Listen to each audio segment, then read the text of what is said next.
হামলায় ২৫০ শতাধিক নিহত, আহত হাজারের বেশি। হিজবুল্লাহর ওপর আঘাত থামবে না হুঁশিয়ারি নেতানিয়াহুর। আগ্রাসনের জবাবে হরমুজ প্রণালী বন্ধ ঘোষণা ইরানের।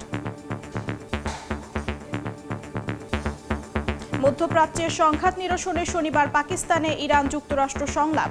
তেহরানের ১০ দফা প্রস্তাব প্রত্যাখ্যান ট্রাম্পের। মার্কিন শর্ত অনুযায়ী হবে আলোচনা। The Iranians originally put forward a 10-point plan, unacceptable and completely discarded. It was literally thrown in the garbage.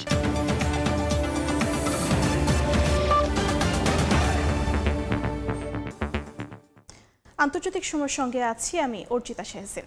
লেবাননে ইসরায়েলি বিমান হামলায় ২৫৪ জন নিহত হয়েছেন, আহত ১,০০০-এর বেশি। রাজধানী বৈরুত সহ বিভিন্ন অঞ্চলে এই হামলা চালানো হয়।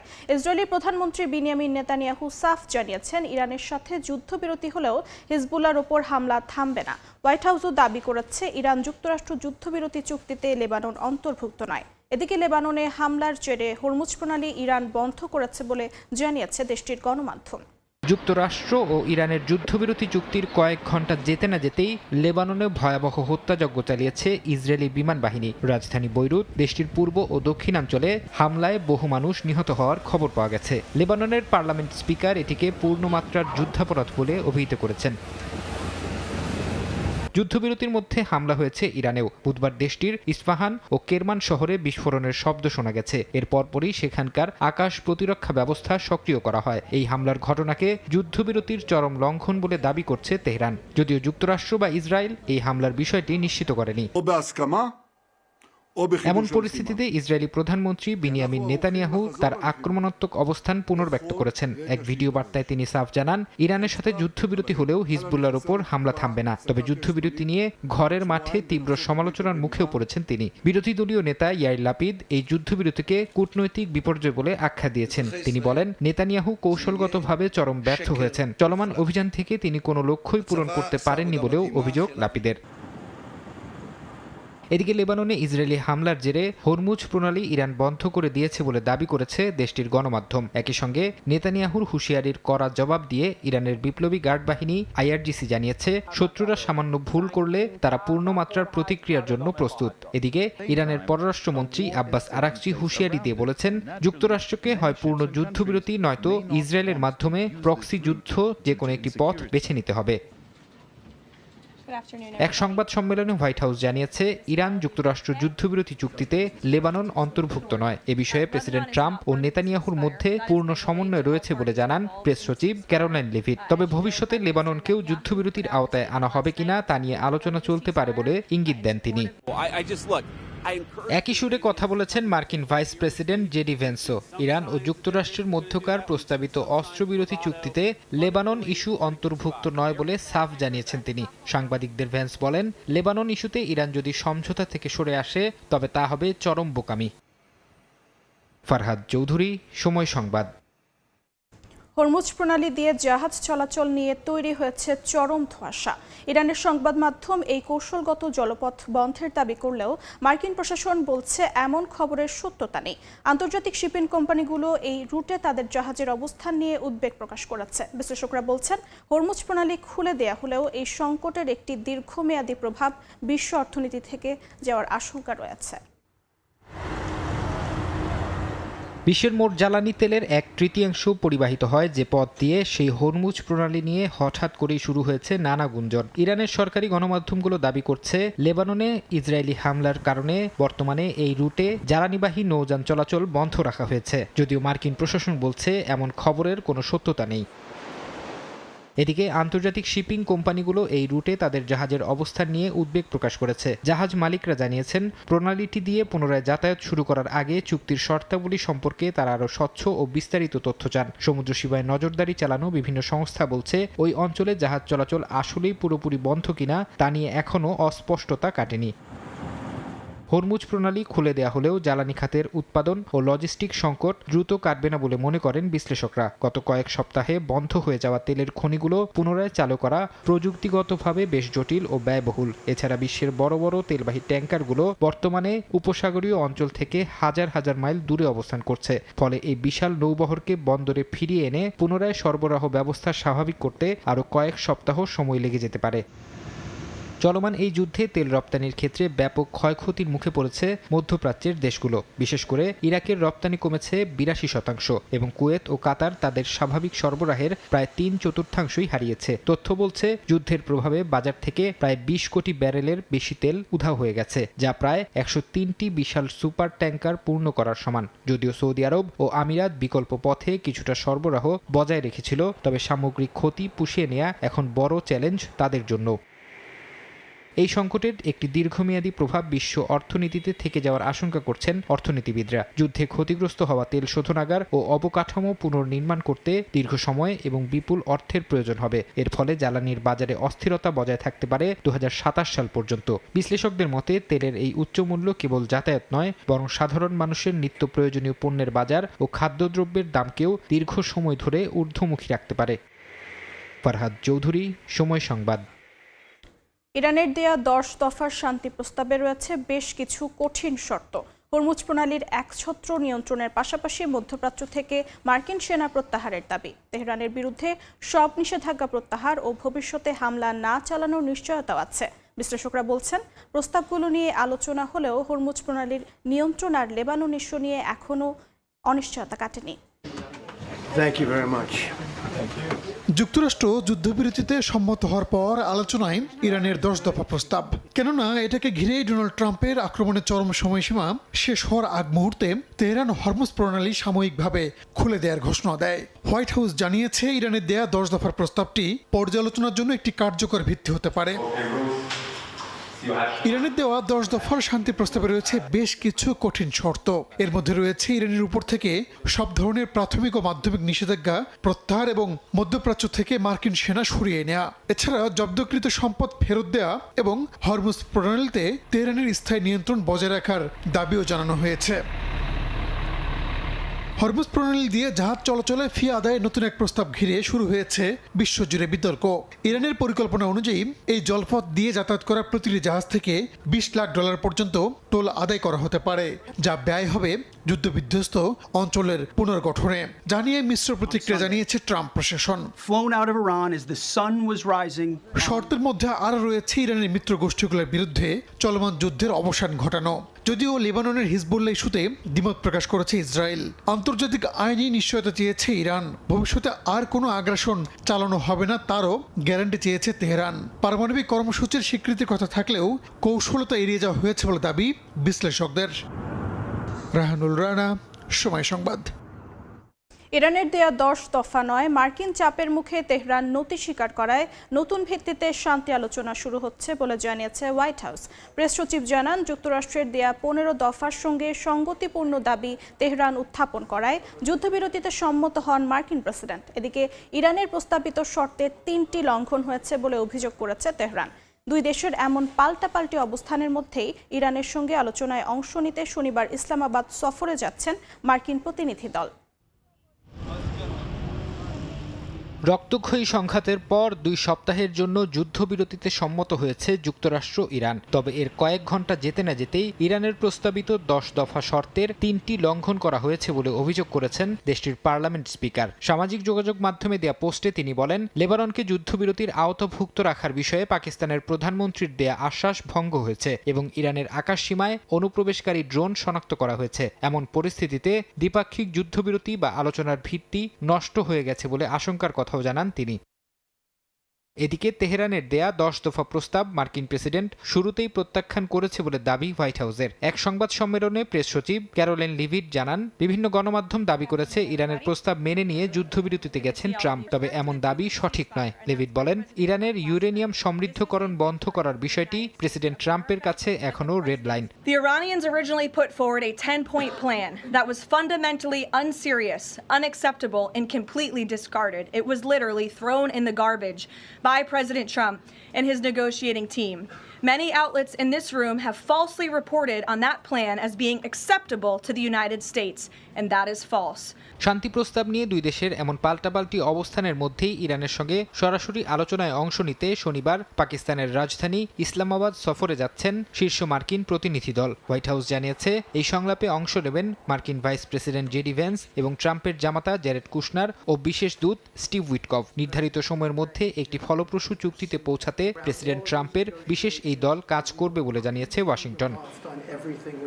অন্যদিকে সামাজিক যোগাযোগ মাধ্যমে দেয়া এক বার্তায় মার্কিন প্রেসিডেন্ট ঘোষণা করেছেন যেসব দেশ ইরানকে সামরিক অস্ত্র সরবরাহ করবে তাদের ওপর অবিলম্বে 50% শুল্ক আরোপ করা হবে। কোনো ছাড় ছাড়াই যুক্তরাষ্ট্রের বাজারে ওইসব দেশের পণ্যের ওপর এই বর্ধিত শুল্ক কার্যকর হবে। ফারহাদ চৌধুরী, সময় সংবাদ। সাময়িকভাবে মধ্যপ্রাচ্যের সংঘাত বন্ধ হওয়ায় স্বস্তির নিঃশ্বাস ফেলছে বিশ্ববাসী। যুদ্ধবিরতির সিদ্ধান্তকে স্বাগত জানিয়েছে জাতিসংঘ, ইইউ। অস্ট্রেলিয়া, স্পেন ও এশিয়ার বিভিন্ন দেশ যুদ্ধ পুরোপুরি থামানোর আহ্বান জানিয়েছে। অন্যদিকে যুদ্ধে ওয়াশিংটন ও তেল আবিবের শোচনীয় পরাজয় হয়েছে বলে দাবি করেছে রাশিয়া। 2 দিন ধরে উত্তেজনা ও পাল্টাপাল্টি হুমকির পর যুক্তরাষ্ট্র ইরান যুদ্ধবিরতিতে পৌঁছানোয় বিশ্বজুড়ে স্বস্তির প্রতিক্রিয়া দেখা যাচ্ছে। এই সাময়িক বিরতিকে কাজে লাগিয়ে দীর্ঘমেয়াদী সমাধানের আহ্বান জানাচ্ছেন বিশ্ব নেতারা। জাতিসংঘ এই যুদ্ধবিরতিকে শান্তির পথে গুরুত্বপূর্ণ সুযোগ হিসেবে দেখছে। মহাসচিব আন্তোনিও গুতেরেস সব পক্ষকে আন্তর্জাতিক আইন মেনে চলা এবং বেসামরিক নাগরিকদের সুরক্ষা নিশ্চিত করার আহ্বান জানিয়েছেন। একই সঙ্গে মানবিক সংকট কমাতে দ্রুত স্থায়ী সমাধানের উপর জোর দিয়েছেন। ইউরোপীয় ইউনিয়ন ও ফ্রান্স এই সমঝোতাকে ডি-এসকেলেশনের গুরুত্বপূর্ণ ধাপ হিসেবে দেখছে। ইইউ বলছে এটি উত্তেজনা কমিয়ে আলোচনার সুযোগ তৈরি করেছে। ফরাসি প্রেসিডেন্ট ইমানুয়েল ম্যাক্রো সতর্ক করে বলেন লেবাননের পরিস্থিতিও সমাধানের আওতায় আনতে হবে এবং স্থায়ী শান্তির জন্য কূটনৈতিক পথই একমাত্র উপায়। অস্ট্রেলিয়া, নিউজিল্যান্ড ও এশিয়ার কয়েকটি দেশ সতর্ক করে বলছে এই সংঘাত এর মধ্যে বৈশ্বিক জ্বালানি বাজার ও অর্থনীতিতে বড় প্রভাব ফেলছে। তারা যুদ্ধবিরতি বজায় রেখে দ্রুত স্থায়ী সমাধানে পৌঁছানোর আহ্বান জানিয়েছেন এবং মধ্যস্থতাকারী দেশগুলোর ভূমিকাও প্রশংসা করেছেন। অস্ট্রেলিয়ার প্রধানমন্ত্রী অ্যান্থনি আলবানিজ সতর্ক করেছেন যুদ্ধ দীর্ঘায়িত হলে বৈশ্বিক অর্থনীতি ও মানবিক ক্ষতি আরও বাড়বে। এটা ইতিবাচক খবর। আমরা কয়েকদিন ধরে যুদ্ধ কমানোর আহ্বান করছি। আমরা সংঘাতের সমাধান দেখতে চাই। স্পেনের প্রধানমন্ত্রী পেদ্রো সানচেস যুদ্ধবিরতিকে স্বাগত জানালেও তীব্র সমালোচনা করেছেন সংঘাতের সূচনা নিয়ে। তার মতে সাময়িক স্বস্তি বাস্তব ক্ষয়ক্ষতি ও ধ্বংসযজ্ঞকে ভুলিয়ে দিতে পারে না। অন্যদিকে রাশিয়া সরাসরি যুক্তরাষ্ট্র ইসরায়েলের বিরুদ্ধে অকারণ আগ্রাসনের অভিযোগ এনে বলছে এই সংঘাতের কোনো সামরিক সমাধান নেই। একই সঙ্গে যুদ্ধে তেল আবিব ও ওয়াশিংটনের শোচনীয় পরাজয় হয়েছে বলেও দাবি করেছে মস্কো। সাদিয়া তাসনিম, সময় সংবাদ। পাকিস্তানের মধ্যস্থতায় 2 সপ্তাহের যুদ্ধবিরতিতে ডোনাল্ড ট্রাম্প রাজি হলেও তা নিয়ে সন্তুষ্ট ইরানের সাধারণ মানুষ। সর্বোচ্চ নেতার প্রতি আনুগত্য প্রকাশ্যে ইরানের রাজপথে নেমে আসেন হাজার হাজার মানুষ। ইসরায়েল হিজবুল্লাহ লড়াই চলমান থাকায় এই সামরিক বিরতি দীর্ঘস্থায়ী শান্তি নাকি বড় যুদ্ধের সংকেত তা নিয়ে সংশয় কাটছে না। একটি গোটা সভ্যতা আজ রাতে শেষ হয়ে যাবে, ঠিক এই হুমকির 90 মিনিটের মাথায় সুর বদলে ফেললেন যুক্তরাষ্ট্রের প্রেসিডেন্ট ডোনাল্ড ট্রাম্প। যে যুদ্ধের আগুনে পুড়ছিল গোটা মধ্যপ্রাচ্য, সেখানে হঠাৎ 2 সপ্তাহের যুদ্ধবিরতি চুক্তিতে বিশ্বের মানুষ কিছুটা বিস্মিত। বিশ্লেষকরা মনে করছেন ইরান হরমুজ প্রণালীর নিয়ন্ত্রণ নিয়ে বিশ্ব জ্বালানি বাজারকে এক প্রকার জিম্মি করে ফেলেছিল। তেলের দাম নিয়ন্ত্রণে রাখতে এবং বিশ্ব অর্থনীতিকে ধ্বংস থেকে বাঁচাতে ট্রাম্পের কাছে যুদ্ধবিরতি ছাড়া কোনো সহজ পথ ছিল না। আবার একটি পক্ষ মনে করছেন ইসলামাবাদ এখানে গেম চেঞ্জার হিসেবে কাজ করেছে। পাকিস্তানের উচ্চ পর্যায়ের অনুরোধ এবং মধ্যস্থতায় ট্রাম্প একটি কূটনৈতিক পথ খুঁজে পেয়েছেন। ট্রাম্প যখন সুর নরম করছেন, তেহরানের চিত্র তখন সম্পূর্ণ ভিন্ন। সুপ্রিম লিডার মোস্তফা খামেনির সম্মানে রাজপথে নেমে এসেছে হাজারো মানুষ। বিশেষ করে ইরানি নারীদের দৃঢ় প্রত্যয় বিশ্বকে অবাক করেছে। তাদের পরিষ্কার বার্তা, নেতা যদি বলেন শান্তি তবেই শান্তি, আর যদি বলেন লড়াই তবে আমরা রাজপথ ছাড়ব না। ইরান এখন স্পষ্ট জানিয়ে দিয়েছে চুক্তি মানা না হলে তারা অন্য পথে হাঁটবে। ইসরায়েল এই যুদ্ধবিরতিকে সমর্থন দিলেও লেবাননে হিজবুল্লাহর সাথে লড়াই থামানোর কোনো লক্ষণ নেই। অন্যদিকে ইরান এখনও হরমুজ প্রণালীতে তাদের সামরিক কর্তৃত্ব ছাড়েনি। ট্রাম্প যে 10 দফার কথা বলছেন সেগুলোকে ইরান দেখছে নিজেদের বিজয় হিসেবে। তবে 2 সপ্তাহের এই যুদ্ধবিরতি কি দীর্ঘস্থায়ী শান্তির পথ দেখাবে নাকি বড় কোনো ঝড়ের আগের নিস্তব্ধতা? ট্রাম্পের এই কৌশলগত পিছু হটা কি যুক্তরাষ্ট্রের দুর্বলতা নাকি নতুন কোনো চাল? এমন প্রশ্ন উকি দিচ্ছে বিশ্লেষকদের মনে। শেখ সাদি মারজান, সময় সংবাদ। ইরান যুদ্ধে যুক্তরাষ্ট্রকে সাময়িক সহায়তা না দেওয়ার অভিযোগে ন্যাটোর ওপর ক্ষোভ ছেড়েছেন মার্কিন প্রেসিডেন্ট ডোনাল্ড ট্রাম্প।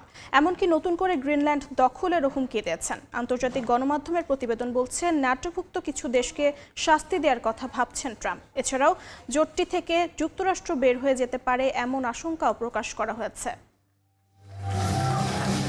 ইরান যুদ্ধ ঘিরে ন্যাটোর ৭৭ বছরের ট্রান্স আটলান্টিক জোটে দেখা দিচ্ছে গভীর অনিশ্চয়তা। মধ্যপ্রাচ্য সংঘাতে মিত্র দেশগুলোর সামরিক সহায়তা না পাওয়ায় বেজায় চটেছেন মার্কিন প্রেসিডেন্ট ডোনাল্ড ট্রাম্প। যুদ্ধবিরতির মাঝেই তাই সামাজিক যোগাযোগ মাধ্যমে ক্ষোভ ছাড়েন তিনি। ট্রুথ সোশ্যালের এক পোস্টে দাবি করেন প্রয়োজনের সময় ন্যাটো তার পাশে ছিল না এবং ভবিষ্যতেও থাকবে না। এমনকি সদস্য দেশ ডেনমার্কের অধীনে থাকা গ্রিনল্যান্ড দখলের হুমকির পুনরাবৃত্তি করেন তিনি।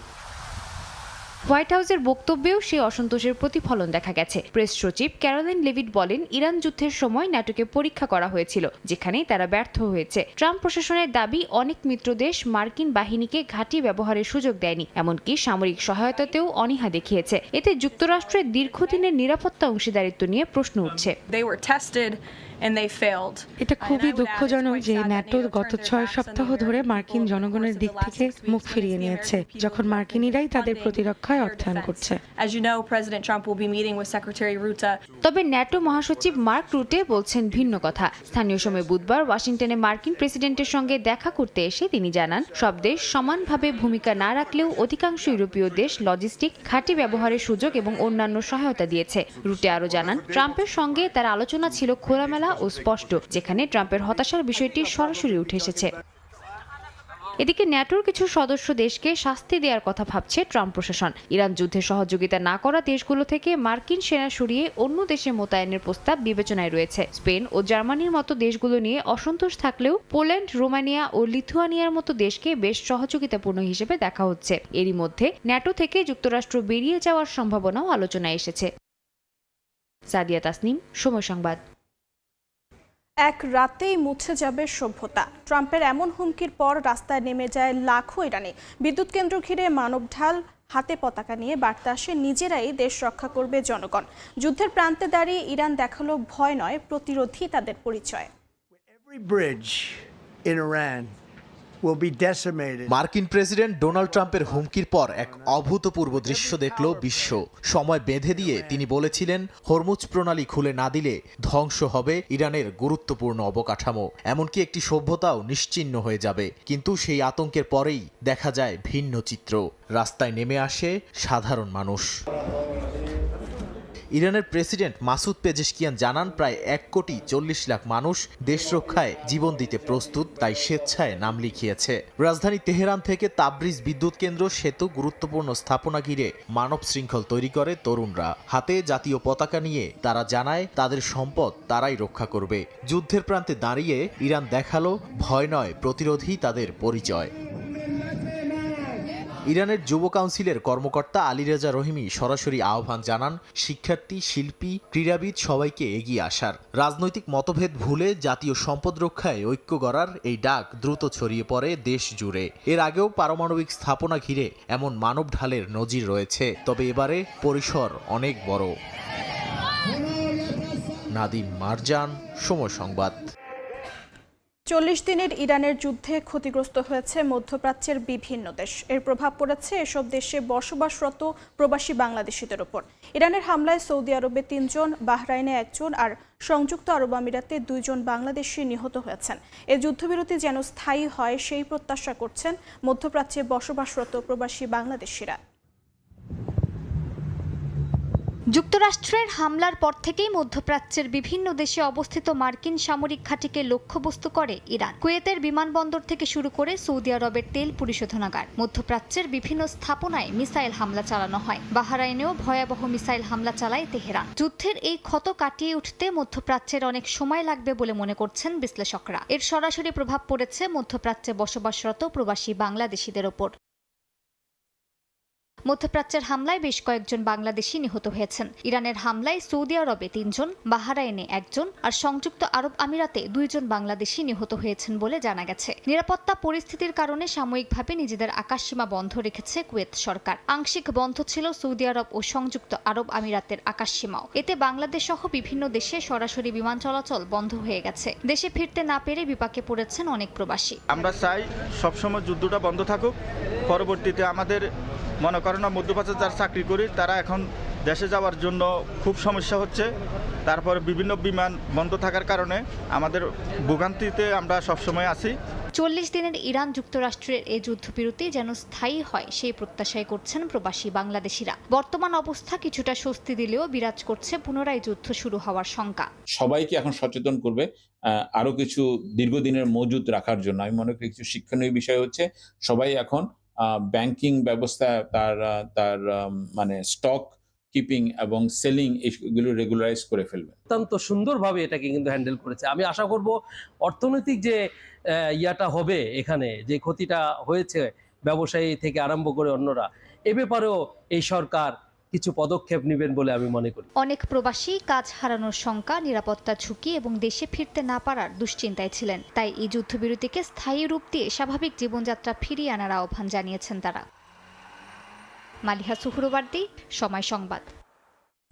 9 কোটি ইরানি সহ পুরো সভ্যতা মুছে দেওয়ার হুমকি। মঙ্গলবার ডোনাল্ড ট্রাম্পের এই এক পোস্টেই কেঁপে ওঠে বিশ্ব। কিন্তু দিন শেষে সেই চরম উত্তেজনা রূপ নিল যুদ্ধবিরতির ঘোষণায়। ট্রাম্প এটিকে তার বিশাল কূটনৈতিক জয় দাবি করলেও সমালোচকরা বলছেন, বড় ধরনের হুমকি দিয়ে পিছু হটা ট্রাম্পের জন্য নতুন কিছু নয়। ট্রাম্পের এ ধরনের আচরণে যুক্তরাষ্ট্র বিশ্বজুড়ে তার বিশ্বাসযোগ্যতা হারাচ্ছে বলেও মনে করেন অনেক মার্কিন। মঙ্গলবার দিনটি শুরু হয়েছিল পারমাণবিক বিভীষিকার বার্তা দিয়ে। সোশ্যাল মিডিয়ায় ট্রাম্পের হুমকি, মঙ্গলবার রাতে ধ্বংস হয়ে যাবে গোটা এক সভ্যতা। ট্রাম্পের এই এক পোস্টেই কেঁপে ওঠে বিশ্ব। আতঙ্ক আর উদ্বেগ ছড়িয়ে পড়ে দেশে দেশে। সামাজিক যোগাযোগ মাধ্যমে ট্রাম্পকে উন্মাদ আখ্যা দিয়ে ইরানিদের জন্য প্রার্থনা ও সহমর্মিতার এক বিরল রাত দেখল বিশ্ববাসী। তবে 80 মিনিট বাকি থাকতেই বদলে যায় দৃশ্যপট। যুদ্ধবিরতির ঘোষণা দেন ট্রাম্প। ট্রাম্পের দাবি, তার কড়া হুঁশিয়ারিতে ইরান নতি স্বীকার করেছে, সেই সঙ্গে দেশটি হরমুজ প্রণালী খুলে দিতে রাজি হয়েছে। খবরটি আসার পরপরই বিশ্ব অর্থনীতির বাজারে বইতে শুরু করে স্বস্তির সুবাতাস। যদিও তেহরান বলছে ভিন্ন কথা। ইরানের দাবি, প্রণালীর নিয়ন্ত্রণ থাকবে তাদের হাতেই। এমনকি প্রতিটি জাহাজ চলাচলের জন্য ট্রানজিট ফি আদায়ের পরিকল্পনাও করছে তারা। অর্থাৎ যে প্রণালী আগে উন্মুক্ত ছিল যুদ্ধের পর, তা এখন ইরানের টোল প্লাজা। সব ছাপিয়ে মার্কিন প্রেসিডেন্টের নাটকীয় ইউটার্নেই তৈরি হয়েছে নতুন অনিশ্চয়তা। সমালোচকরা বলছেন, বড় হুমকি দিয়ে শেষ পর্যন্ত পিছিয়ে যাওয়ার পুরনো কৌশলই আবারও ব্যবহার করলেন ট্রাম্প। এতে করে যুক্তরাষ্ট্রের আন্তর্জাতিক বিশ্বাসযোগ্যতা কি ধূলিসাৎ হচ্ছে, নাকি রিয়েল এস্টেট ব্যবসায়ীর মতো শক ট্যাকটিক্স ব্যবহার করে তিনি যুদ্ধ এড়াতে চাইছেন, সেই প্রশ্নও তুলছেন সমালোচকরা। এরই মধ্যে এক রাতে ট্রাম্পের ইরানি জনগণ সহ পুরো সভ্যতা মুছে দেওয়ার হুমকিতে যুক্তরাষ্ট্র জুড়ে চলছে তুমুল সমালোচনা। এমন ভাষাকে বিপজ্জনক ও দায়িত্বহীন বলে সমালোচনা করেছেন ডেমোক্র্যাট ও রিপাবলিকান নেতারা। কংগ্রেসের কয়েকজন সদস্য ট্রাম্পকে অপসারণের জন্য 25তম সংশোধনী প্রয়োগেরও দাবি তুলছেন। সব মিলিয়ে যুদ্ধের কিনারায় দাঁড়িয়ে ইতিহাসের এক উত্তেজনাপূর্ণ রাত পার করল বিশ্ব। আপাতত সংঘাত থামলেও ট্রাম্পের অপ্রত্যাশিত কৌশল আর মধ্যপ্রাচ্যের উত্তেজনায় সংকট এখনও কাটেনি বলে মনে করেন বিশ্লেষকরা। সাদিয়া তাসনিম, সময় সংবাদ। যুক্তরাষ্ট্র ও ইরানের মধ্যে হওয়া 2 সপ্তাহের যুদ্ধবিরতিকে স্বাগত জানিয়েছে জাতিসংঘ মহাসচিব। বুধবার এক ব্রিফিংয়ে সংস্থাটির উপমুখপাত্র ফারহান হক এ তথ্য জানান। চুক্তির ফলে হরমুজ প্রণালীতে বাণিজ্যিক জাহাজ চলাচল স্বাভাবিক হবে বলে আশা করছে জাতিসংঘ। সংস্থাটি বলছে, দীর্ঘ উত্তেজনার পর এই যুদ্ধবিরতি স্বস্তির হলেও আঞ্চলিক স্থিতিশীলতা নিয়ে শঙ্কা কাটেনি। বিশেষ করে মধ্যপ্রাচ্যের অন্যান্য অংশে চলমান লড়াই যেন এই চুক্তির ওপর নেতিবাচক প্রভাব না ফেলে, সেদিকে সতর্ক থাকার আহ্বান জানিয়েছেন ফারহান হক। চুক্তির শর্তগুলো সঠিকভাবে বাস্তবায়নের ওপরও জোর দেন তিনি। এদিকে আলোচনার প্রক্রিয়া এগিয়ে নিতে তেহরান সফরে রয়েছেন জাতিসংঘের বিশেষ দূত আর্নল্ড। চুক্তিতে মধ্যস্থতাকারী দেশ পাকিস্তানের কর্মকর্তাদের সাথেও তার বৈঠকের কথা রয়েছে।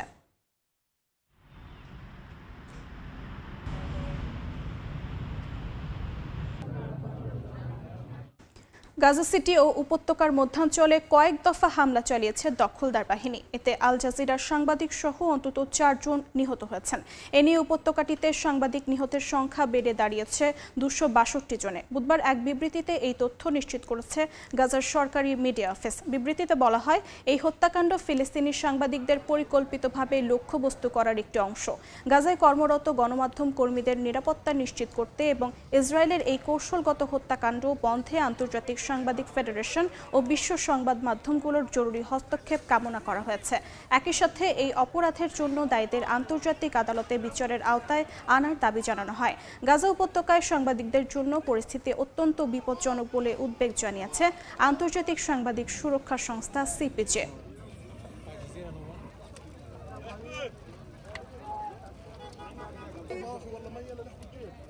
আবারও ব্যালিস্টিক ক্ষেপণাস্ত্রের পরীক্ষা চালিয়েছে উত্তর কোরিয়া। স্থানীয় সময় বুধবার দেশটির পূর্ব উপকূল থেকে এ পরীক্ষা চালানো হয়। দক্ষিণ কোরিয়ার সামরিক বাহিনীর জয়েন্ট চিফ অফ স্টাফ জানান, স্থানীয় সময় সকাল 8:50 উত্তর কোরিয়ার পূর্ব উপকূলের ওয়াসান এলাকা থেকে ক্ষেপণাস্ত্রগুলো ছোড়া হয়। পরে মিসাইলগুলো 240 কিলোমিটার দূরে আঘাত হানে। ক্ষেপণাস্ত্রগুলোর বিষয়ে বিস্তারিত তথ্য সংগ্রহ করা হচ্ছে বলেও জানানো হয়। এই ঘটনার পর জাতীয় নিরাপত্তা কাউন্সিলের জরুরি বৈঠক ডেকেছেন দক্ষিণ কোরিয়ার প্রেসিডেন্ট। পিয়ংইয়ংয়ের এ ধরনের তৎপরতাকে জাতিসংঘের নিরাপত্তা কাউন্সিলের আইনের লঙ্ঘন উল্লেখ করে তীব্র নিন্দা জানিয়েছে সিউল। একই সঙ্গে ভবিষ্যতে এ ধরনের কার্যক্রম থেকে বিরত থাকার আহ্বান জানানো হয়।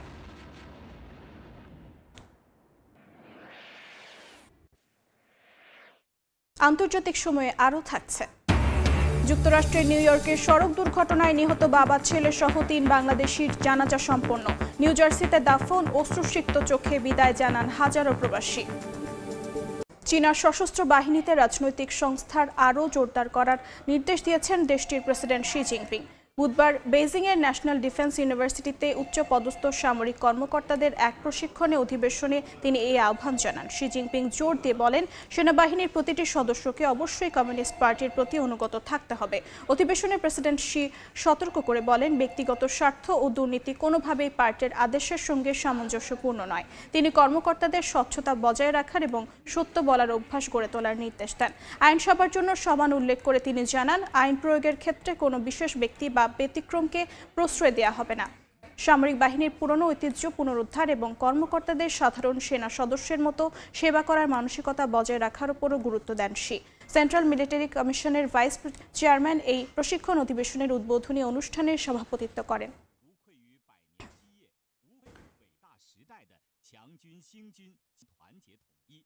নিরাপত্তা ঝুঁকি মোকাবেলায় 2030 সাল নাগাদ সামরিক খাতে অতিরিক্ত 36 বিলিয়ন ইউরো বরাদ্দের ঘোষণা দিয়েছে ফ্রান্স। বুধবার এক সংবাদ সম্মেলনে দেশটির প্রতিরক্ষামন্ত্রী এই বিশাল অঙ্কের বাজেটের পরিকল্পনার কথা জানান।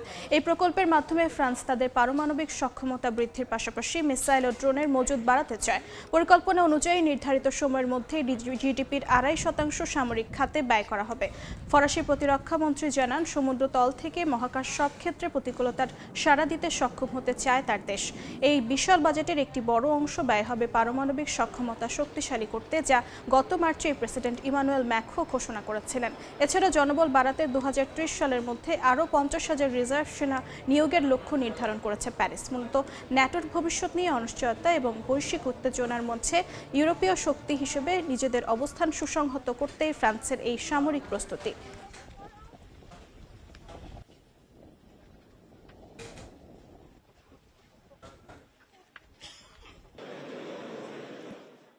সামরিক বাহিনীর সক্ষমতা বাড়াতে গিয়ে ঋণের জালে আটকা পড়তে যাচ্ছে ইউরোপের শক্তিশালী অর্থনীতির দেশ জার্মানি।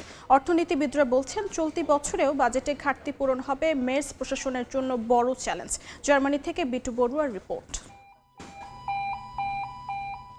একদিকে সামরিক বাহিনীকে আরো শক্তিশালী ও বড় করার উদ্যোগ, অন্যদিকে ইউরোপের সবচেয়ে বেশি জনসংখ্যার দেশ হিসেবে অর্থনীতিকে আরো মজবুত করার পরিকল্পনা করছে জার্মানি। এই দুই গুরুত্বপূর্ণ বিষয়কে অগ্রাধিকার দিতে গিয়ে ঋণের জালে আটকা পড়তে যাচ্ছে চ্যান্সেলর ফ্রিডরিশ ম্যার্চের নেতৃত্বে জোট সরকার।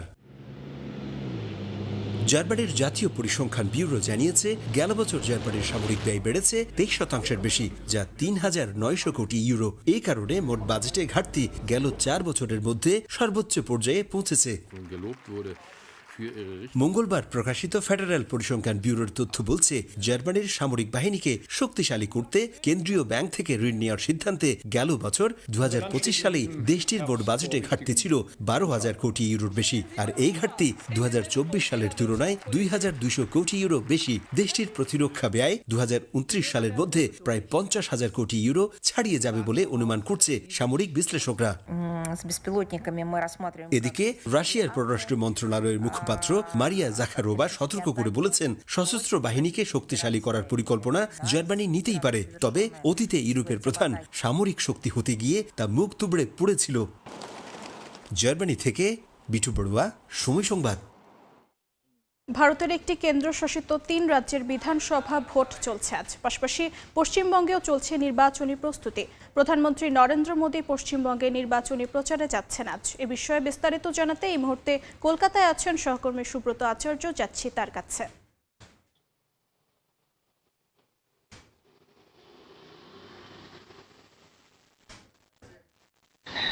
ঠিকই বলছিলেন, দক্ষিণ ভারতের কেরালা এবং উত্তর পূর্ব ভারতের আসাম এবং আসাম বাংলাদেশ লাগোয়া অত্যন্ত গুরুত্বপূর্ণ একটি রাজ্য, যেটি ইতিমধ্যেই ভোট শুরু হয়েছে।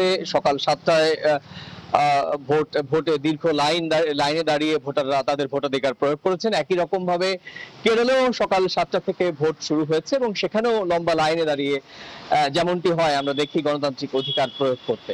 এবং এই দুটি রাজ্য ছাড়াও আজকে কেন্দ্রশাসিত পুদুচেরিতেও একই রকম ভাবে ভোট হচ্ছে। এই 3টি রাজ্যের মধ্যে একটি রাজ্য আসাম। এই আসাম রাজ্যে বিজেপি শাসিত। বিজেপির সঙ্গে কংগ্রেসের লড়াই হচ্ছে, হাড্ডাহাড্ডি লড়াই হচ্ছে। এবং কেরলে, দক্ষিণ ভারতের কেরলে সেটি বাম শাসিত, বামেদের সঙ্গে কংগ্রেসের জোটে লড়াই হচ্ছে। এবং একই রকম ভাবে কেন্দ্র শাসিত পুদুচেরি 30 আসন বিশিষ্ট এই রাজ্যটিতেও লড়াই হচ্ছে বিজেপি এবং ডিএমকে জোটের সঙ্গে। এই দুটি রাজ্য এবং কেন্দ্রশাসিত রাজ্যের যে ভোট, আজকে যারা ভোট দেবেন এই 5.5 কোটি ভোটার, তারা কিন্তু এই 3 রাজ্যের প্রায় 1500 প্রার্থীর ভাগ্য নির্ধারণ করে দেবেন এবং ইভিএম বন্দী হয়ে যাবে আজকেই এই 3 রাজ্যের 1500 প্রার্থীর ভাগ্য। সেই ফল জানা যাবে সামগ্রিকভাবে। আপনারা জানেন যে 15 মার্চ ভারতের জাতীয় নির্বাচন কমিশন একটি কেন্দ্রশাসিত সহ 5টি বিধানসভা রাজ্যের যে নির্ঘণ্ট প্রকাশ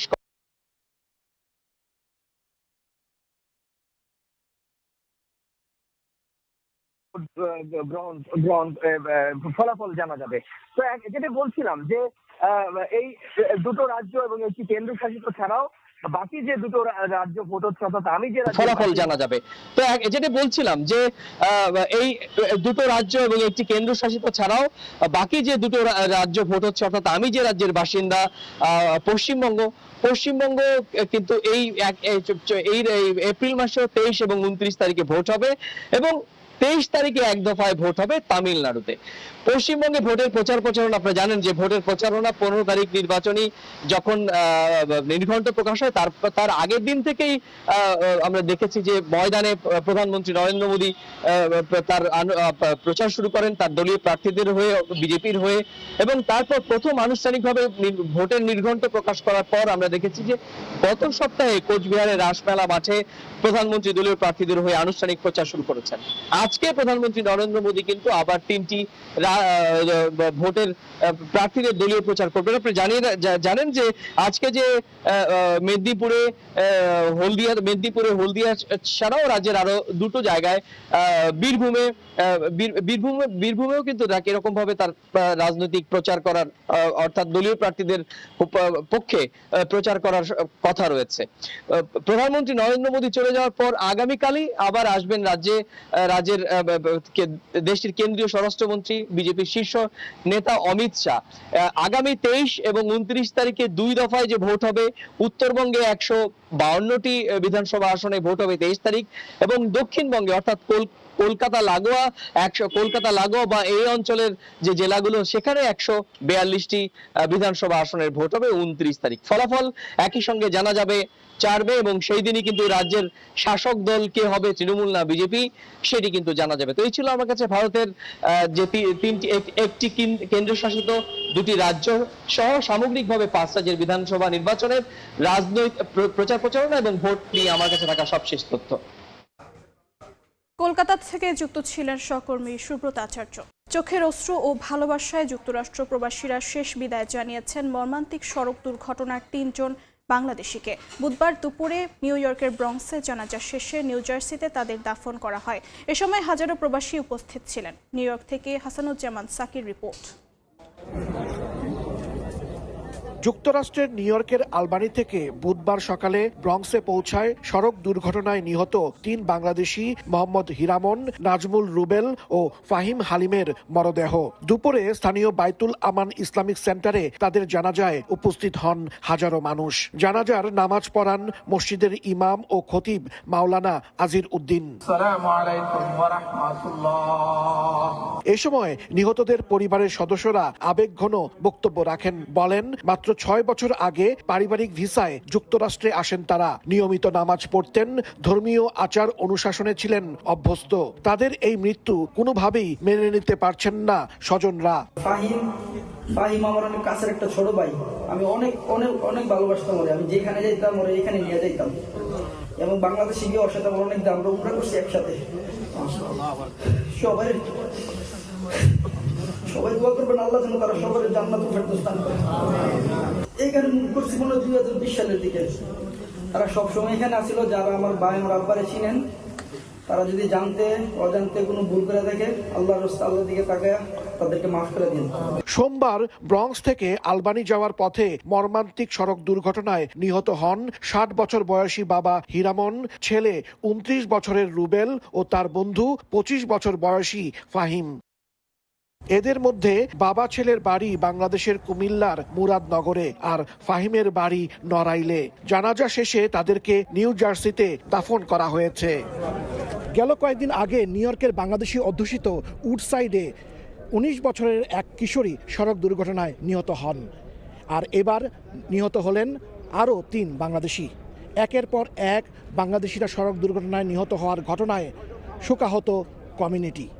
হাসানুজ্জামান সাকি, সময় সংবাদ, ব্রঙ্কস, নিউ ইয়র্ক। দক্ষিণ কোরিয়ায় বসন্তের আগমনের সঙ্গে প্রকৃতিও যেন নতুন রূপে সেজে উঠেছে। দেশজুড়ে শুরু হয়েছে চেরি ফুল উৎসব। রাজধানী সিউলের হান নদীর তীর থেকে শুরু করে জিনহে, গিয়েংজো কিংবা সুওনের পার্কগুলো সবখানেই ভিড় জমাচ্ছেন দেশি বিদেশি পর্যটক। দক্ষিণ কোরিয়া থেকে মোহাম্মদ হানিফের রিপোর্টে বিস্তারিত।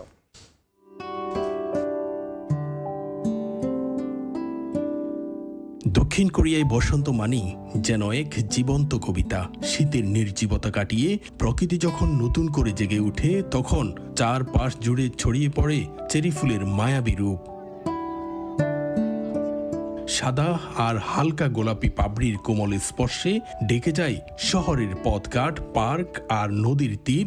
যেন প্রকৃতি নিজেই হাতে এঁকে দিয়েছে এক স্বপ্নময় চিত্রপট।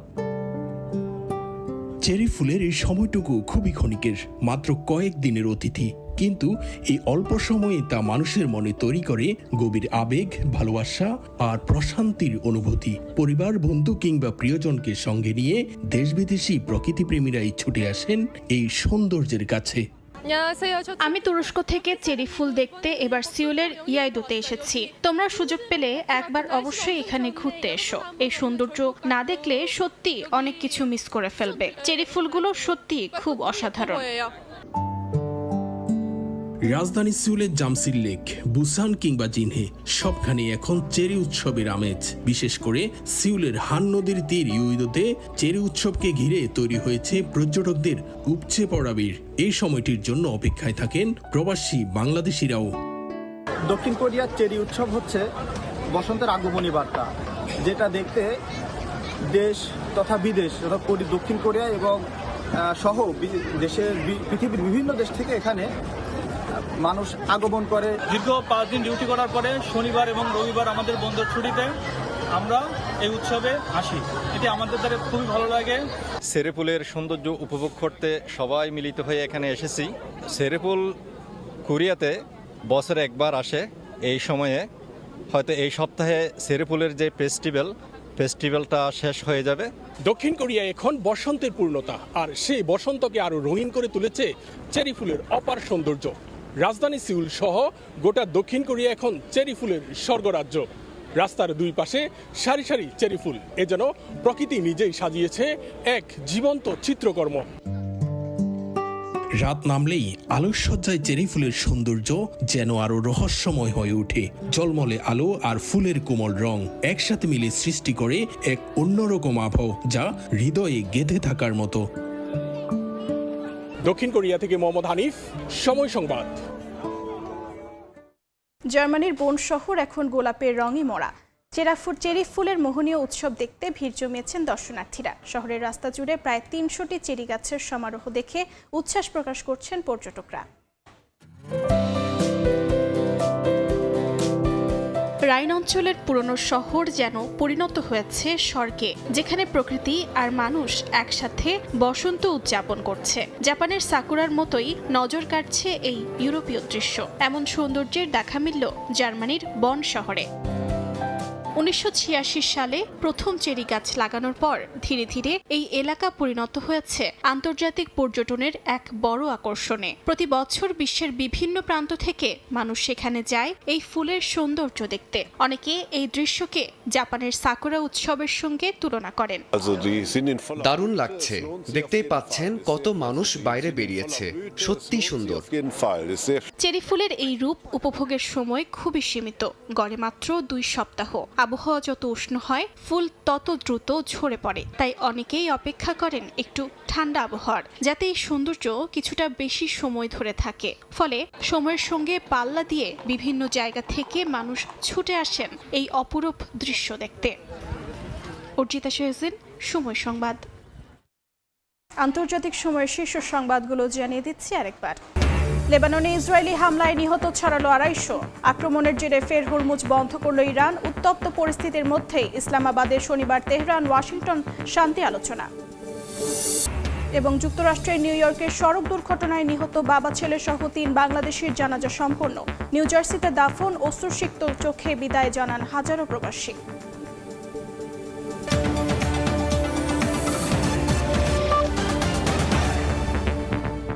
এই ছিল আন্তর্জাতিক সময়। এরপর সকাল 10টার সময় সংবাদ নিয়ে আসছে কিছুক্ষণ পর। সঙ্গে থাকুন সময়ের।